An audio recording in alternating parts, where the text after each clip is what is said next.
133. Basahin po natin. Sabi po dito sa verse 1, Psalms chapter 133 verse 1, Behold, how good and how pleasant it is for brethren to dwell together in unity. Okay? Tayo po ay sandaling manalangin. Ama, samahan niyo po nawa kami sa aming pag-aaral ng inyong pong mga salita at kami po ay inyong turuan nawa at gabayan, Panginoon.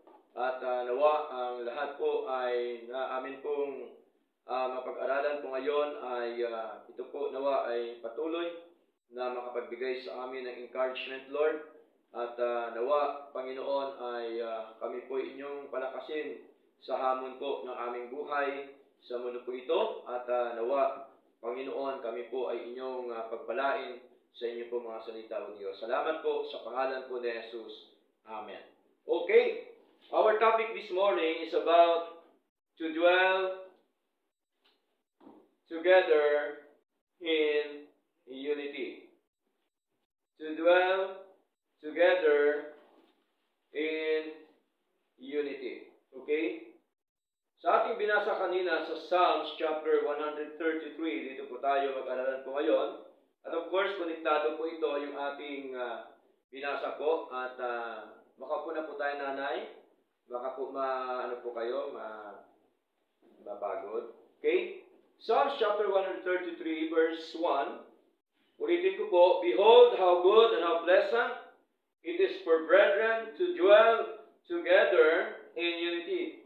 No? Kung sa Tagalog, masdan ninyo, no? Na pagkabuti at pagkaligaya sa mga magkakapatid na magsitahang umanatili, magkakasama sa pagkakaisa. Kaya ang ating paksa na pangahalaga na ito po ay tungkol po sa tinatawag na unity, no? Pagkakaisa ng mga mananampalataya no ng ating Panginoon. So, word na unity ay marami po siyang meaning, no? Marami po siyang ibig po sabihin. At dito po sa mundo ay dalawa lang po, no, ang pagkakaisa na dapat natin makita. Una, ito po yung tinatawag na good unity, no? Yung mabuting pagkakaisa. At ang pangalawa, ito po yung tinatawag na bad unity, yung masamang pagkakaisa, no? At dito, of course, sa banal na kasulatan ay tandaan po natin ang word na unity ay 3 times po, no, ginamit po ng ating Panginoon sa kanyang mga salita. Now, unity is a state of oneness, harmony and love among believers in Jesus Christ. So, ito po ay tinatawag din po ito na oneness, no? Ibig sabihin, nagkakaisa, no? Nagsama-sama, no? Na kung saan sa pag-ibig, no? Bilang isang mananampalataya sa ating Panginoon. Next, unity is a deep spiritual connection that reflects the relationship between us and God. So, dito natin makita, ang pagkakaisa po natin ay talagang magkaroon po yan ng malalim na koneksyon sa ating buhay spiritual. At ito po ay nagre-reflect po ito sa ating relationship sa ating Panginoon, no? At napakahalaga po ito ang ating pagkakaisa sa ating Panginoon. Tayo po ba ay nagkakaisa sa Lord? Amen. Amen. Dapat po tayo magkaisa kasi ito po ay turo, aral po ng ating Panginoon. Next, unity is a united as a whole, no? Ang pagkakaisa ay nagkakaisa sa bilang buo and togetherness with God, no? Pagsama-sama sa Panginoon, no? Ito po yung ang ibig sabihin po ng unity. Unity is a positive, no? Positibo po ito, no? Ang pagkakaisa natin sa Lord, ang pagkakaisa po natin bilang isang mananampalataya. Spiritual, practical, and progressive approach to Christianity based on the teaching of Jesus Christ. Kaya tayo ay nagsama-sama para po ating mapakinggan, para atin pong mapagninilayan, upang atin pong mapag-aralan ang mga salita po, of course, ng ating Panginoon. So napakahalaga pala yung tinatawag po na unity o pagsama-sama. Okay? At sa isang pagsama-sama po ay para bagang inalintulad lang natin sa paglilingkod sa Diyos, para bagang tayo po ay nag-iihaw. No? Sino ho bang mahilig sa inihaw? Ako po, mahilig po talaga sa inihaw. No? Wala po talagang duda po yun. Gusto ko po inihaw. Pero bago mo maihaw, ano pong gagawin mo? Di ba, magningas tayo? Bibili tayo ng uling, tama? Okay? Pagka naningas na yan, nalagay ng uling, maraming uling na yan, ano po nangyayari na pag nakita natin, yung maraming uling na nagniningas?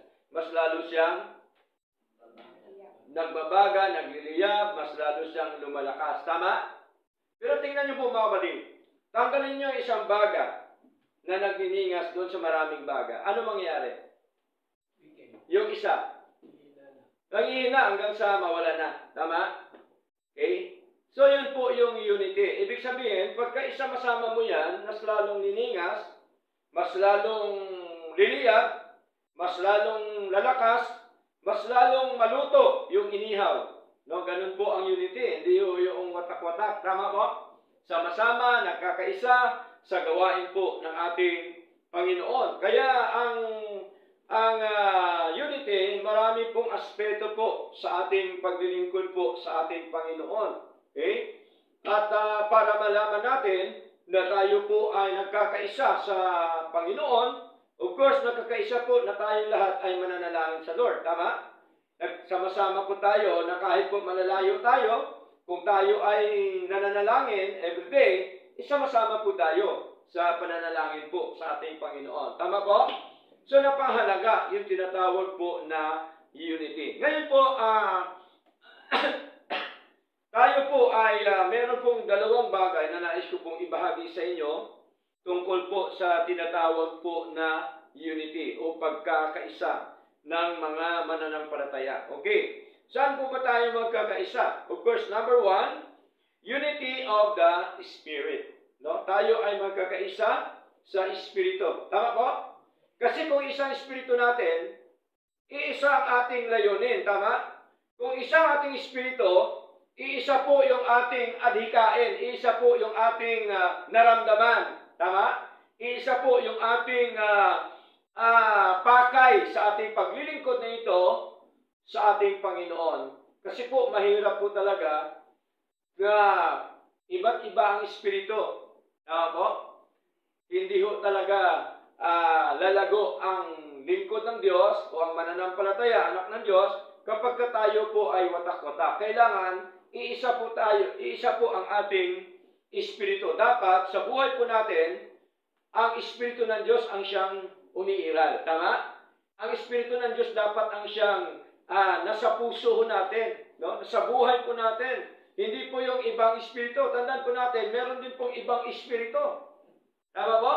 Ang ibang espiritu, nalalaman po natin yan kapag ang isang tao ay laban sa nais po ni Lord. Ibang espiritu po yan ang nananahan sa kanya. Tama po? Iba po. Bakit? Meron po tayong ebidensya, babasa po tayo ng mga talata.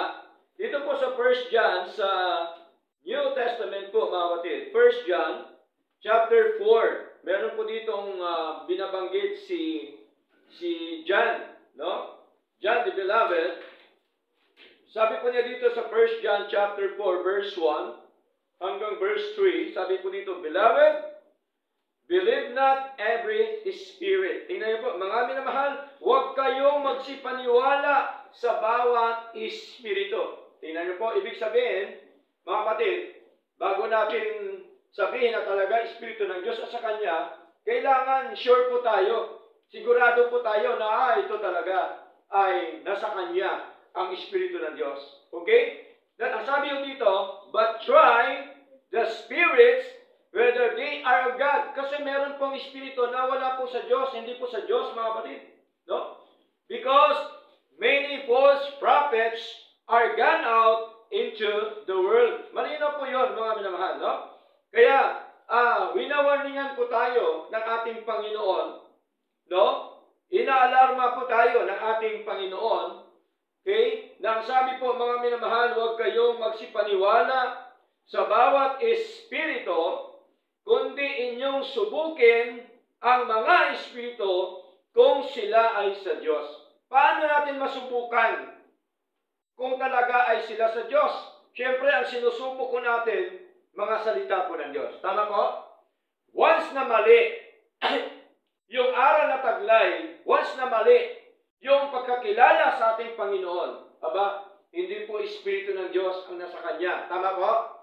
Hindi ho Espiritu ng Diyos sa Kanya. Kaya nga po, meron pong tinatawag na pagsubok. Subukin natin. Sabi po ni John, kung sila po ba ay ang nananahan sa kanilang Espiritu ay sa Diyos, no? Sapagkat maraming nagsilitaw na mga bulaang propeta sa sanglibutan. Of course, pag sinabi pong bulaang propeta, yung wala sa kanila yung Espiritu po ng Diyos, no? Ang sa kanila po, yung tinatawag po na evil spirit. Wala po silang ibang pakay, kundi dayain yung mga anak po ng Diyos, na ganun din po, nagsasalita din po yan tungkol sa Panginoon. Ganun din po, nagsasalita din po yan ng mga salita po ng Diyos. Subalit, once na ito po iyong usisain, at kung iyong alam ang salita po ng Diyos, ay malalaman mo po yung tunay at totoong aral na kanyang taglay. Malalaman mo po kung siya po talaga ay una sa kanya ang Espiritu ng Diyos, o ito man ay evil spirit po yung sa kanya, no? At karamihan po, di po ba, may mga mga tao na gustong ipipilit yung sa kanya kahit mali. Tama po? No? Pag-aralan salita ng Diyos ay pinabulaanan ng mga salita po ng ating Panginoon. Pero talaga ipipilit niya, magagalit pa yan, handang pumatay po yan, handang makipagsuntukan po yan para lang mailusot yung kanyang mga aral na mali. Okay? Maraming tao yung ganon, mga kapatid. Okay? So, sa atin bilang anak po ng Diyos, napakahalaga na makita ho natin na sabi po ng ating Panginoon, dapat magkaisa tayo sa Espiritu po ng Diyos, mga kapatid. Okay? Sapagkat hindi lahat na Espiritu ay sa Diyos. Kaya nga mayroong tinatawag na pagsubok. Subukin muna natin, no? Sabi ng ating Panginoon, no? But try the spirits whether they are of God. Tingnan niyo po, mga kapatid. So, ibig sabihin po, mga minamahal, hindi lahat na tumatawag sa pangalan ng Panginoon ay nasa Kanya ang Espiritu ng Diyos. Tama po? Hindi lahat na tumatawag sa pangalan ng Diyos ay sa Diyos. Sapagkat tandaan po natin, ang diablo din, yung evil spirit, kilala din nila ang Diyos. Tingnan niyo po, mga kapatid. Sa Acts chapter 19, basahin po natin, okay? Acts chapter 19 po, verse 15, kung ating pong babasahin mula verse 1, ay dito po makita ho natin na nangangaral po itong si Pablo, kasama po ang ibang mga alagad, na kung saan po ay binigyan po sila ng kapangyarihan ng Diyos na magpagaling. No? Kaya may mga tao na mga Hudyo na akala nila, mga kapatid, no? Ay napakadali lang magpagaling, no? Sa isang tao, kaya gusto nila na maging katulad nila ni Pablo. Okay? So, ang sabi ko dito sa Acts chapter 19, verse 15, sabi po dito, and the evil spirit answered and said, yung kausap po nito ng evil spirit, no, ng isang tao na pinanahanan ng masamang espiritu, ito po yung mga tao na gustong gayahin itong sila Pablo. At ang sabi ko dito, and the evil spirit answered and said, Jesus, I know. Tingnan niyo po, ang masamang espiritu, kilala din niya ang ating Panginoon. Amen po? Kilala din po nila, mga kapatid. Okay? And Paul, I know, sabi po ng masamang espiritu, no? At kilala ko si Pablo. But who are ye? Sino ba kayo? Sabi niya sa mga tao na yon na gumagaya sa mga lingkod ng ating Panginoon. Kaya ang sabi dito mga kapatid, sa verse 16, and the man in whom the evil spirit was leaped on them, and overcame them, and prevailed against them, so that they fled out of that house naked and wounded. At ang mga taong kinaroonan ng masamang espiritu, tingnan niyo po, ay lumukso sa kanila. No? Lumipat, no, ang masamang espiritu sa kanila. Sinong kanila? Yung mga gustong gumaya kay Pablo at sa mga lingkod ng ating Panginoon. At sila'y kanyang natalo. Tinalo sila ng masamang espiritu. Bakit? Kasi wala sa kanila ang espiritu ng Diyos. Tama? Matatalo po talaga ang isang tao kapag ang kanyang katayuan, ang kanyang paglilingkod sa Lord ay wala po doon sa tinatawag na pagtahan ng Espiritu po ng Diyos. Kaya, ano pa kung sabi? At nadaig sila. Ano pa? Nagsitakas sila sa bahay na yaon na mga hubot-hubad at mga sugatan. Tingnan niyo po mga kapatid. So, ibig sabihin, ang mensahe po dito, nakita ho natin, ay hindi lahat na nakakilala sa Diyos, hindi lahat na bumabanggit sa pangalan ng Panginoon ay sa Diyos. Amen po? Hindi lahat na ating kausap ay talagang ang Espiritu sa kanila ay sa Diyos, hindi ho lahat. Kaya nga po, meron pong tinatawag na pagsusuri, meron pong tinatawag na pagsubok po sa kanila, at of course, ang atin pong sinusubok, mga kapatid, walang iba, kundi ang mga salita ng Diyos, yung sinasabi po ng ating Panginoon. Okay? Kaya, dapat sundin natin ang advice ng ating Panginoon na subukin ang bawat espiritu. Okay? Kasi mahirap po na meron po tayong kasama na iba po ang espiritu. Okay? So, dito po sa ating sa church po na ito, mga kapatid, no? Subok na po dito, mga minamahal. Okay? Subok na po dito. At syempre, pagka ibang espiritu mo sa paglilingkod sa Diyos, alisin ka talaga ng ating Panginoon. Amen po? Alisin ka talaga sa paglilingkod sa ating Panginoong Diyos na buhay. Kasi ibang motibo mo no? Ibang espiritu na sa iyo Okay? Iba ang pakay mo, iba ang gusto mo mangyari, no? Hindi ho ang gusto mo na gusto ng Panginoon. Kasi tandaan po natin sa paglilingkod ay ang gusto lamang po ni Lord ang siyang masunod. Amen po? Hindi po yung gusto natin.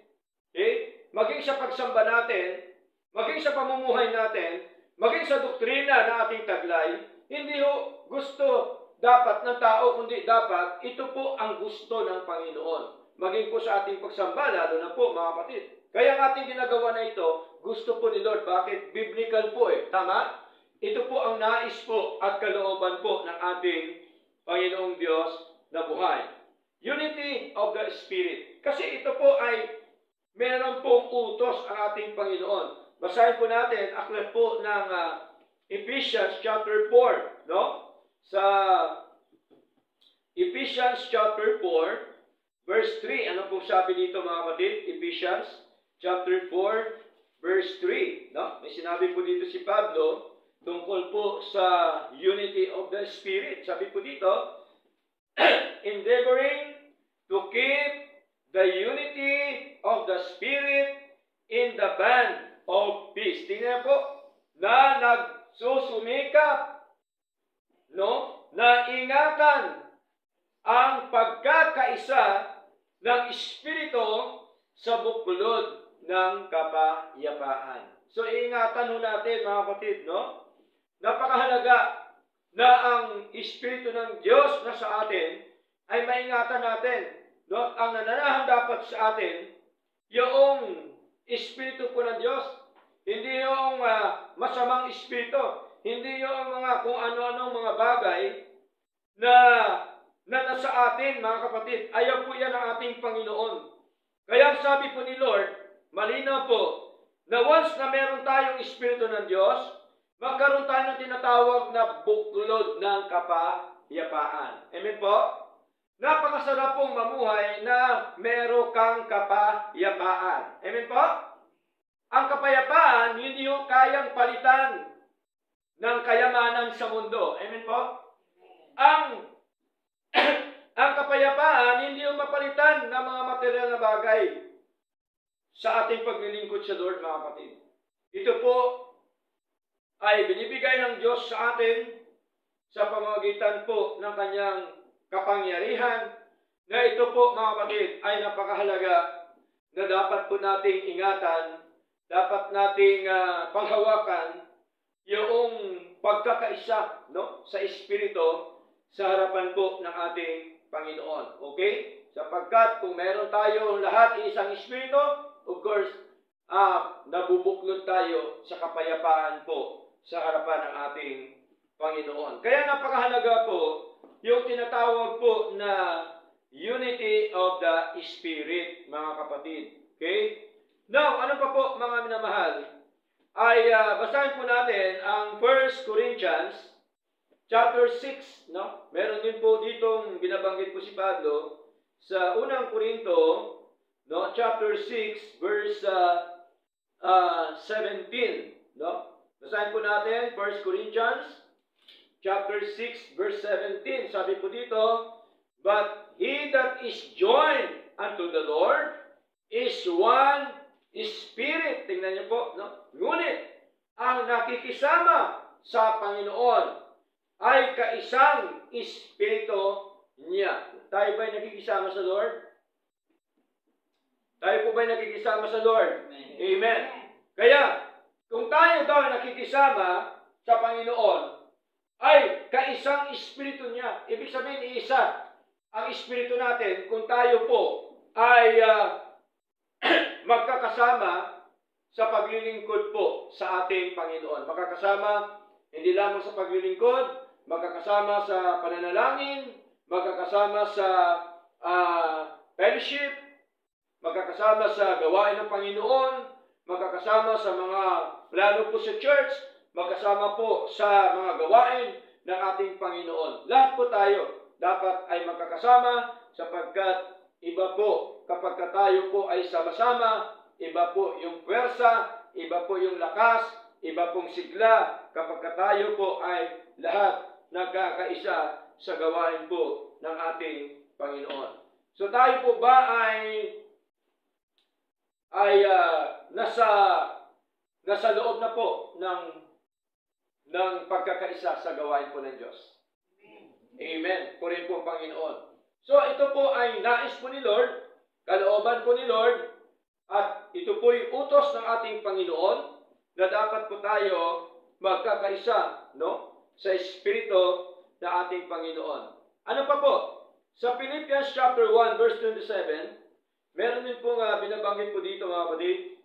Philippians chapter 1, no, verse 27, sabi po dito ni Pablo, only let your conversation be as it becometh the gospel of Christ. Tingnan niyo po, ang inyong lamang pamumuhay ay maging karapat-dapat sa ebanghelyo ni Kristo. So, ibig sabihin, ang pamumuhay po natin dapat nakabase sa mga salita po ng Diyos, nakabase sa ebanghelyo ng Panginoon. Ituloy po natin, that whether I come and see you, or else be absent, I may hear of your affairs, that ye stand fast in one Spirit. Tingnan niyo po, malinaw po, mga kapatid, upang maging ako ay dumating at kayo'y makita, wala man sa harap ninyo, ay mabalitaan ko ang inyong kalagayan na kayo'y matitibay sa isang Espiritu. So gusto po ni Lord na tayo po'y maging matibay sa iisang Espiritu, katulad po sa tinuturo ni Pablo during the time sa church po ng Pilipos, na ang pamumuhay dapat nakabatay po sa Ebanghelyo at dapat po tayo ay magkakaisa na maging matibay sa Espiritu, mga kapatid. Okay? So, paano ba natin gawin para maging matibay tayo? Maging matibay ang ating Espiritu. Siyempre, tuloy-tuloy dapat yung ating paglilingkod sa Lord. Amen po? Kaya ang atin pong pagsamba, okay? Ang atin pong pagdalo sa gawain ng Diyos, isa po ito para po tayo ay tumibay, no? Sa atin pong pananampalataya, sa atin pong paglilingkod sa ating Panginoon. Ano pa po? With one mind, no? Striving together for the faith of the gospel. Hindi lamang po tayo isang espiritu, no? Sinasabi po dito, kundi ang sabi dito na kayo'y mga kaisa ng kaisipan na nagsisikap sa pananampalataya sa Ebanghelyo. Tingnan niyo po, nakita ho natin dito mga kapatid, yung tinatawag po na one spirit and one mind na tinuturo po ng ating Panginoon. Kung ano pong kaisipan dapat ng mga kapatid, doon po tayo. Kung anong kaisipan ng namumuno na patuloy dapat na tayo lumago at patuloy po na maglingkod sa Panginoon, ganun din dapat ang ating gagawin, ganun din dapat yung ating kaisipan po, mga minamahal. Tandaan po natin, ang Espiritu po ng Diyos nananahan po sa atin. Niniwala ba tayo? Nananahan sa atin ang Espiritu ng Diyos? Amen. Basahin po natin, aklat po ng 1 Corinthians, no? Chapter 16. Sabi po dito, 1 Corinthians chapter 16, 1 Corinthians chapter 3, verse 16, up to verse 17. Sabi po dito, know ye not that ye are the temple of God, and that the Spirit of God dwelleth in you? Verse 17, if any man defile the temple of God, him shall God destroy. For the temple of God is holy, which temple ye are. So tingnan niyo po mga kapatid. So malinaw na sabi po ni Pablo, hindi ba ninyo nalalaman na kayo ay templo ng Diyos? At ang Espiritu ng Diyos ay nananahan sa inyo? Tingnan niyo po. Kung dudungisan ng sinumang tao ang templo ng Diyos, ano hong kasunod mga kapatid? Ay pupuksain siya ng Diyos. Tingnan niyo po. Sapagkat ang templo ng Diyos ay banal, na ang templong ito ay kayo. Tingnan niyo po. Ibig sabihin po, nananahan sa atin ang Espiritu ng Diyos. Amen po? Tayo ang templo ng Diyos. Ito ang buhay natin na ito. As a church, we are the temple of God. Kaya malinaw po mga minamahal. Niremind po ni Lord na nananahan po sa atin ang Espiritu ng Diyos. Ang templo po ng Diyos. Kaya dapat huwag nating wasakin. Amen? Huwag nating puksaan. Ibig sabihin, huwag nating abusuhin sa madaling salita. Yung templo ng Diyos, yung ating katawan, huwag nating abusuhin po sapagkat ang Espiritu ng Diyos ang siyang nananahan sa atin. Anong abuso na ibig sabihin? Huwag nating bigyan ng tinatawag po na kabigatan yung ating buhay sa paglilingkod sa Lord. No? At ilayo natin sa anumang mga bisyo at kasalanan. Tama po? Di ba ba? Pagka ikaw po ay gumagawa ng mga bagay sa mundo, may tendency po na ang templo ng Diyos na tayo ay mawasak. Tama po? Mawasak po talaga. Kaya sabi ni Lord, pupuksain ko din kayo. Ibig sabihin, kunin na ni Lord ang buhay po natin sa mundo pong ito, mga minamahal, kapag matigas pa rin yung ulo po natin sa Lord. Amen po? So napakahalaga po mga kapatid na tayo po ay makita ho natin na tayo po ay pinanahanan ng Espiritu po ng Diyos. So napakahalaga po na makita ho natin. Ngayon, dito po sa Ephesians chapter 4, balik po tayo dito sa ating binasa kanina. Okay? Ephesians chapter 4, Hindi lang po tayo isang espiritu, isang kaisipan, mga kapatid, kundi meron din pong binanggit ang ating Panginoon. Dito po sa Ephesians chapter 4, verse 4, sabi po dito, there is one body. Isa po tayong katawan sa Lord. Amen po? Sino po ang ulo ng katawan? Ang ating Panginoong Jesus Kristo. Okay? Kaya po, mga kapatid, mga minamahal, ano pa pong sabi nito?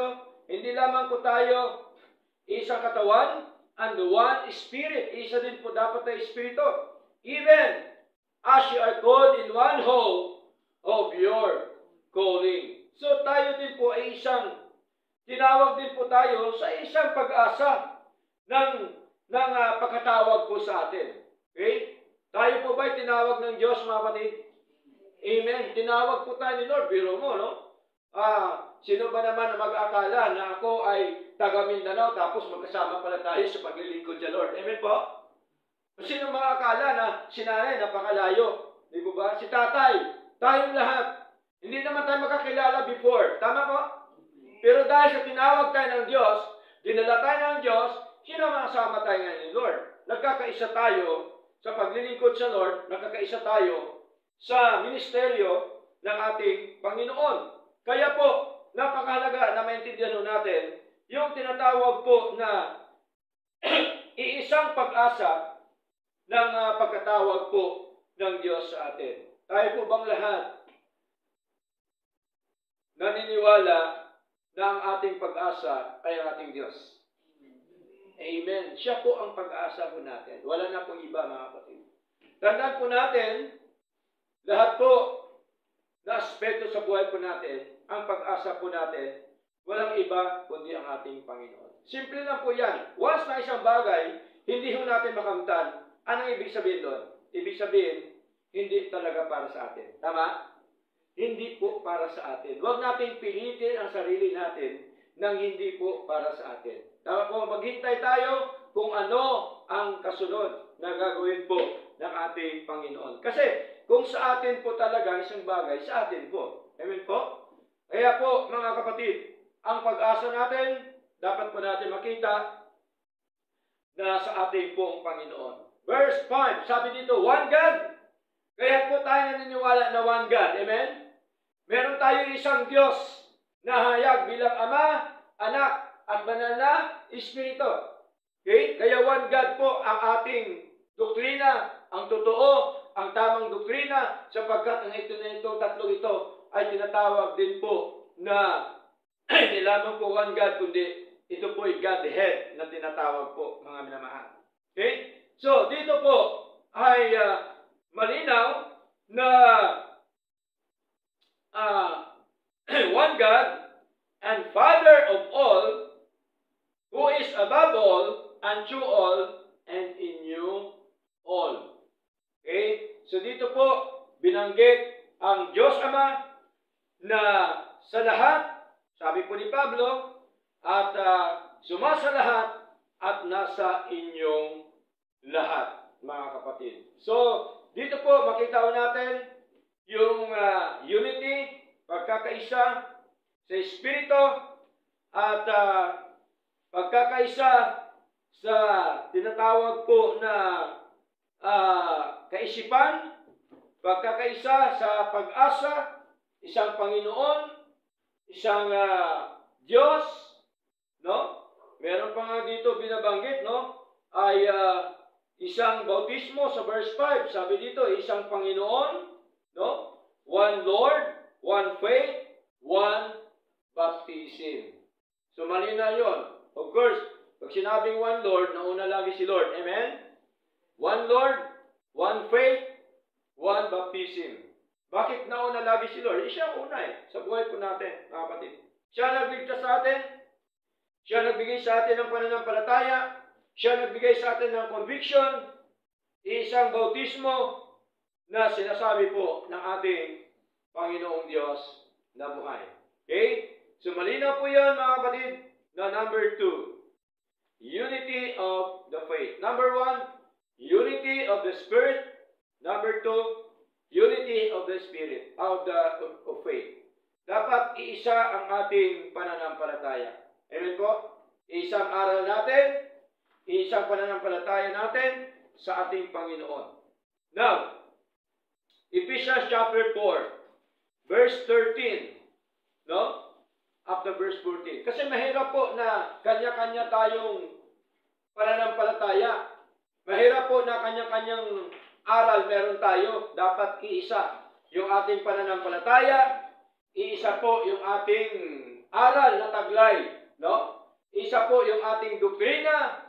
Isa po yung ating practices sa paglilingkod po sa ating Panginoon. Now, Ephesians chapter 4 verse 13. Ano sabi dito? They will come in the unity of the faith. Tingnan niyo po.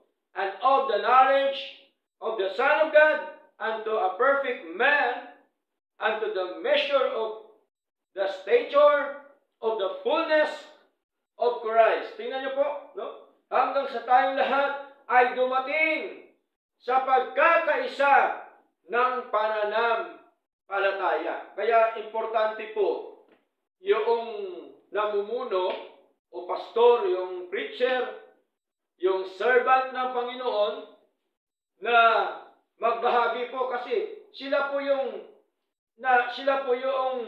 dinala ni Lord, ibinigay ni Lord sa gawain o sa ministeryo ng ating Panginoon para sa ikatitibay ng church po ng ating Panginoon.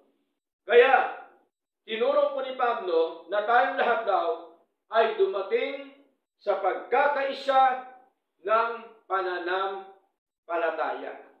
Okay? Tandaan po natin, hindi lahat na tao merong pananampalataya. Okay? Basahin po natin, aklat po ng 2 Thessalonians, mga kapatid. No? 2 Thessalonians, kasi akala kasi ng mga tao ay lahat na tao merong pananampalataya. Okay?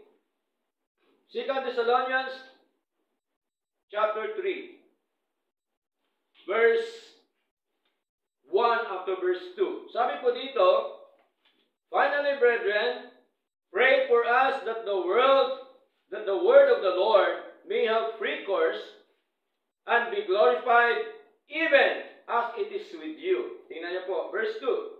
And that ye may be delivered from unreasonable and wicked men. No? For all men have not faith. Malinaw po na hindi daw lahat na tao ay mayroong pananampalataya. Tingnan niyo po, no? Pero pagka tanungin mong tao, may pananampalataya ka? Oo naman. Madali lang sabihin po. Tama po? Pero ang pananampalataya po ba may gawa? Hindi po ba? Hindi, naintindihan na ni Lord eh. Yun ang problema, no? Laging tinuturo si Lord. Samantalang, hindi mo siya maintindihan na sinasabi na ni Lord na itong gagawin, hindi pa rin nagagawa. Okay? So, hindi lahat may pananampalataya.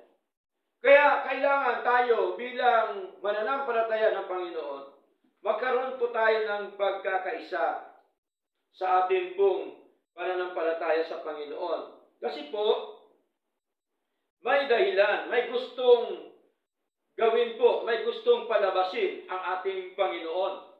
Na ang sabi ho dito, mga kapatid, hanggang sa tayong lahat ay dumating sa pagkakaisa ng pananampalataya at sa pagkaalam ng anak ng Diyos, no, tungkol sa Panginoon. Ibig sabihin, sa isang sakdal no, na lalaki o ng tao sa sukat ng pangangatawan ng punuan ni Kristo. So, kailangan tayo ay magkaisa para maging matibay yung ating pananampalataya po sa Lord. So, itong dahilan kung bakit. That we henceforth be no more children, tossed to and fro. Upang tayo mula ngayon ay huwag nang maging mga bata. Tingnan niyo po. na naihahagis paruot parito. Ano pang sabi? And carried about with every wind of doctrine. Tingnan niyo po, no? Para daw hindi tayo maging bata, mga kapatid, na inihagis paruot parito. O di po ba ang bata, pwede mo ihagis? No? Paruot parito, di po ba? Minsan nga yung bata, maliit pa, tuwang-tuwa eh. Umagikik pa sa tawa, di ba? Oh. Baka gusto mo na, pastor, magkaapo. Sa kalooban po yan ni Lord, di ba? Okay? No, pero pa rito, ginaganon po yan. Ini-itsa-itsa, tuwang-tuwa pa yung bata. So, ganun pala yung yung paglilingkod po natin sa Lord. Kaya ang sabi dito, na naihagis parito, ang alin yung bata, at natatangay sa palibot ng bawat hangin ng doktrina. Tingnan niyo po, yung hindi pala nagkakaisa sa pananampalataya, malinaw pong sabi po ni Lord, na para tayong bata na hinahagis parot parito at natatangay tayo, no? Ng bawat hangin ng doktrina. Di po ba? Kaya pagka isang anak ko ng Diyos, walang alam sa doktrina, ang kanyang isip noon, lahat na tumatawag sa Panginoon ay isa. Diba? Madali lang po tawagin si Lord. Magnanakaw ba tumatawag sa Lord? Diba? Oo. Drug addict po ba tumatawag sa Lord? Tumatawag. Lahat yan tumatawag. Diablo nga tumatawag eh. Diba? Madali lang po sabihin. Pero tandaan po natin, ang gusto ni Lord sa buhay po natin, merong pureba, merong ginagawa, merong ebidensya. Kaya ang sabi ko dito, no? Sabi po dito, ay malinaw po, and carried about with every wind of doctrine. Ano pang sabi dito? Sa pamamagitan ng daya ng mga tao. No? Ano bang basa dito? Slate on slide? Slate nakalagay dito sa, sa English, ha? Daya ng tao. Diba? Marami po ba tayong mandaraya ngayon? Marami. Diba? Maraming scammer.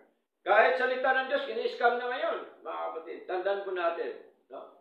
Yung mga nangangaral na ang motibo ay pera-pera, scammer po yan. Diba? Yung mga mangangaral na tila bagang sa Diyos pa rin sila, titingnan mo kasi puro Diyos ang binabanggit. Pero ang motibo pala ay gusto ka lang pipirahan. Diba ba? Magpa-member ka muna sa kanila, may bayad. Meron ganon eh. Diba ba? Ang iba naman ay bago ka pumasok, tatanungin ka muna kung may bank account ka. May laman yung libreta mo sa bangko. Diba? Diyos din po ang binabanggit. Di mo ba? Oh. Kaya po, mag-ingat po tayo mga kapatid. Kaya po tayo, ang gusto ni Lord, magkaisa tayo sa ating pananampalataya sa ating Panginoon. Tingnan niyo po, sa pamamagitan ng daya ng mga tao at mapaninglang na katusuhan kung saan sila ay nagsasabwatan upang maninglang. Tingnan niyo po, marami pong nagsasabuatan, mga kapatid. No? Marami siyang mga galamay para po tayo ay dayain sa ating pong paglilingkod po sa ating Panginoon. Kaya ang ating gagawin, dapat magkaisa tayo sa ating pananampalataya. Amen po? Pagka po hindi kaya, tawagin si pastor. Amen? Okay? Ang mahalaga po, na tayo po ay sama-sama, magkaisa, meron tayong paninindigan sa ating pong pananampalataya po, no? Sa ating Panginoon. May panghawakan natin ang mga aral po ng ating Diyos, no? Sapagkat utos po ni Lord na tayo po ay magkaroon ng iisang pananampalataya po sa ating paglilingkod na ito. Ephesians chapter 4, verse 5. Sabi po dito, one Lord, one faith, one baptism. Kaya paano pastor? Ako'y nabautismuhan na noon. Diba? Eh ang tanong, tama po ba yung pastor na nagbautismo sa iyo? Tama po ba yung aral sa pagpabautismo sa iyo? Okay? Baka ang aral gagawa ka bago maligtas. Mali po yun. Okay? So malinaw po yun. One Lord, isa lang ang Panginoon. Na atin pong sinasampalatayanan. Siya po ang Diyos na may-ari ng lahat ng mga bagay sa mundo ito. Siya ang Diyos na Espiritu at katotohanan. Kaya nga po tayo pinapasamba sa Espiritu at katotohanan. Kasi ang Diyos na ito na ating paglingkuran, Espiritu po siya. Hindi lamang po siya Espiritu, kundi katotohanan. Kaya dapat ang pagsamba natin sa Kanya totoo. Amen? Kung ang Diyos ay totoo, dapat tayo totoo din, mga kapatid. Ang ating pagsamba po sa Kanya, ang ating paglilingkod sa Kanya, malalaman po natin kapag ka totoo ang isang tao na sasamba sa Lord, sapagkat wala po yan siyang ibang nais, kundi patuloy po na gawin ang kalooban po ng ating Panginoon. Okay? So malinaw po yan, one Lord, one faith, one baptism. Tandaan po natin, ang ating Panginoon Kristo, meron din po siyang pananampalataya. Naniwala ba tayo? Meron din, nakatawang tao po siya Hindi niya dapat nagawa yun kung wala siyang pananampalataya doon po sa Ama. Basahin po natin mga kapatid. Aklat po ng Romans chapter 3, no? Akala kasi ng maraming tao, tayo lang may pananampalataya. Ang ating Panginoon Kristo ay wala. No, sa Kanya galing ating pananampalataya, di ba? Romans chapter 3, basahin po natin. Okay? Romans chapter 3, verse 22. Sabi po dito, even the righteousness of God. God the Father po ang tinutukoy dito. Which is by faith of Jesus Christ. Tandaan po natin, iba yung faith in Jesus at saka yung faith of Jesus. Tama? Magkaiba po yun No? Ang pananampalataya natin kay Kristo at ang pananampalataya ni Kristo. Magkaiba po yun. Hindi parehas po yun. So dito, binanggit po, malinaw, even the righteousness of God, which is by faith of Jesus Christ. Meron siyang pananampalataya, mga kapatid. Doon sa kanya mga ginagawa. And to all, and upon all them that believe, for there is no difference. Walang pagkakaiba pananampalataya ng Panginoon Kristo kaysa pananampalataya natin sa Kanya. Amen? Walang pagkakaiba. Parehas po yan. Amen po? Kaya po mahalaga, one faith. Isa po ang ating pananampalataya sa Panginoon. Kaya nga po, may binanggit si Lord, from faith to faith. Kasi ang faith natin, from God to us, tama? From God to us, mula sa Panginoon, mula sa Diyos, papunta sa atin. Basahin po natin Romans chapter 1, verse 17. Sabi po dito, for therein is the righteousness of God revealed. Tingnan niyo po, sapagkat sa ganito, ang katwiran ng Diyos ay inihayag. No? Inihayag na po yung katwiran ng Diyos. Saan? From faith to faith. Mula sa pananampalataya patungo sa ating pananampalataya sa ating Panginoon. From faith to faith, as it is written, the just shall live by faith. Tingnan niyo po, nasusulat, sabi po dito ni Pablo, no? Na ang matuwid ay mabubuhay, manatili sa pamamagitan ng pananampalataya sa ating Panginoon. So malinaw po, si Lord, ang ating Panginoon Kristo, meron din po siyang pananampalataya po, mga kapatid. Actually, siya nga po yung author. Tama? Hebrews chapter 12 verse 2, anong sabi doon?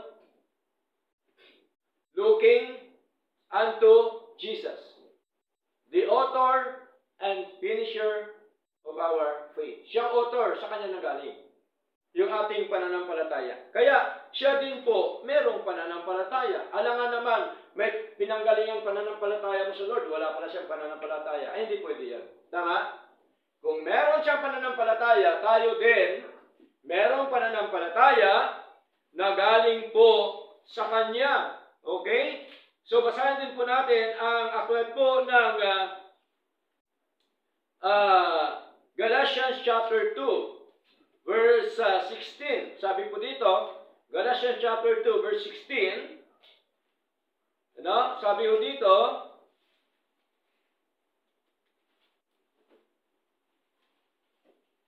Galatians chapter 2, verse 16, sabi po dito, knowing that a man is not justified by the works of the law, but by the faith of Jesus Christ. Meron po bang pananampalataya natin kay Jesucristo? Meron. No? But by the faith of Jesus Christ, no? Malinaw. Even we have believed in Jesus Christ that we might be justified dahil na rin ganap by the faith of Christ. No? Sa pamamagitan ng pananampalataya ni Kristo, and not by the works of the law, for by the works of the law shall no flesh be justified. Malinaw po yun. Ng ating Panginoong Jesucristo ay meron din pong pananampalataya. Yung ating Diyos Ama po ba may pananampalataya din? Meron din po, mga kapatid. No? Basahin po natin. Romans chapter 3. Okay? Romans chapter 3. Kasi hindi po pwede na wala ko silang pananampalataya kasi sila ang pinanggagalingan ng ating pananampalataya. No? Natural, sa kanila nagaling, meron din sila. Okay? Romans chapter 3, verse 3 up to verse 4. Sabi po dito, for what if some did not believe? Shall their unbelief make the faith of God without effect? God forbid. Tingnan niyo po. Yeah, let God be true, but every man a liar, as it is written, that thou mightest be justified in thy sayings, and mightest overcome when thou art judged. Tingnan niyo po, sapagkat paano ko ang ilan ay hindi mananampalataya? Magagawa ba ng kanilang di pananampalataya na pawalang bisa ang pananampalataya ng Diyos? Tingnan niyo po. Merong pananampalataya ng Diyos. Meron po bang bisa ang pananampalataya ng Diyos? Amen. Meron bisa po yun. No? Kaya sabi dito sa verse 4, huwag nawang pahintulot ng Diyos o hayaan ng Diyos ay maging totoo, ngunit ang bawat tao na isang sinungaling, gaya ng nasusulat upang ikaw nawa ay bigyang katwiran sa iyong mga pananalita at nawa ay manaig kapag ikaw ay hinatulan. So, malinaw po na ang humahatol sa tao ay ang salita ng Diyos. Amen? Ito po yun. Okay? Temporal judgment dito sa lupa, ito po, salita po ng Diyos. Iba naman yung hatol sa impyerno. Amen? Iba po yun. Okay? Kaya, malinaw po na ang pananampalataya ng Ama, ng ating Jesucristo, at ang ating pananampalataya ay iisa. Tama? Kung isa ang kanilang pananampalataya, dapat iisa din ang ating pananampalataya sa Lord. Tama? Kaya nga, unity of the faith. Magkaisa tayo sa ating pananampalataya sa Lord. Sino ang pananampalataya natin? Si Lord. Ang kanyang mga salita, yung kanyang mga sinasabi tungkol sa kanyang doktrina, tungkol sa mga pamumuhay, practices na sinasabi po ng ating Panginoon, mga kapatid. Kaya napakahalaga po sa atin pong paglilingkod nito, mga minamahal, no, bago po tayo magtapos, sa pagdating po ni Lord, alam niyo po ba, na tayo din po ay magkaisa. Tayo din po ay titipunin ni Lord. Amen po? Niwala ba tayo? Sa pagdating ng Panginoon, titipunin tayo ni Lord. Panghuli po, basahin po natin, Matthew chapter 24. Okay? Sinong titipunin niya? Yung kanyang mga elect. Kanyang mga iniligtas. Matthew chapter 24, verse 31. No? Basahin po natin. Panghuli po mga kapatid. Matthew chapter 24, verse 31. Sabi dito, and he shall send his angels with a great sound of a trumpet. Sa pagdating ng Panginoon. And they shall gather together his elect. Sino ang titipunin? Ang kanyang mga hinirang. Tama? His elect from the four winds, from one end of heaven to the other. Tingnan niyo po, malinaw po yun. Gather together. Dito po sa lupa, kailangan tayo magkaisa mga kapatid. Iisa dapat ang ating espiritu sa gawain po ng Diyos. Iisa dapat ang ating pananampalataya sa paglilingkod po sa ating Panginoon. Kaya, tama po ang sabi po, mga kapatid, ni David. Sa Psalms chapter 133 verse 1, ano sabi ni David? Behold, how good and how pleasant it is for brethren to dwell together in unity. Kaya pong ating topic, to dwell